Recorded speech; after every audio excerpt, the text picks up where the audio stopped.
Pẹ̀lú àkòrí náà, rírìn nínú ìpasẹ̀ rẹ̀, Synod náà jẹ́ ibi tí àwọn olùfọkànsìn ẹlẹ́sìn Kìrìsìtẹ́nì jọ péjúpésẹ̀ síbẹ̀.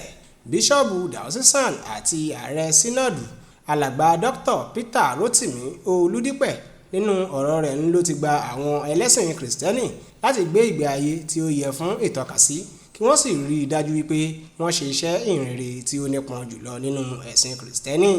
Alàgbà Reverend Olúdípẹ̀ wá pe gbogbo àwọn ará ìlú àti ìjọba láti tẹ̀lé àwọn ẹ̀kọ́ ti Jésù Kristi, léyìí tí yóò sì ní ipa pàtàkì tí a kó nínú àǹdénà de ewu àìlábòbò tí orílẹ̀-èdè ń kojú.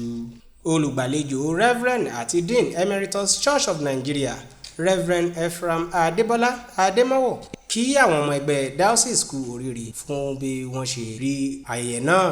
Reverend Adémọ́wọ̀ wá gba àwọn ọmọ ẹgbẹ́ náà níyànjú láti jábọ̀ padà sí àwọn ìjọ lóríṣiríṣi wọn lórí ìwúlò láti ṣe ìrànlọ́wọ́ lọ́nàkọ́nà àti agbára fún ìdàgbàsókè ti diocese Ìjẹ̀bú Òde. Ó wá gbàdúrà fún àṣeyọrí àpéjọpọ̀ náà. Àwọn ọmọ ẹgbẹ́ pàtàkì kan nínú ìjọ ni wọ́n fún ní àmì ẹ̀yẹ fún akitiyan wọn sí ìdàgbàsókè diocese Ìjẹ̀bú. Ọ̀kan lára àwọn tí ó gba àmì ẹ̀yẹ sọ wípé èyí yóò fún òun àti àwọn mìíràn láti ṣiṣẹ́ láìrẹ̀wẹ̀sì fún ìdàgbàsókè ṣọ́ọ̀ṣì. Ayẹyẹ tí ó wáyé ní ìjọ mímọ́ Mẹ́talọ́kan Anglican Ọbalẹ́ndé Ìjẹ̀bú Òde náà ni ó padà yọrí sí ọpẹ́.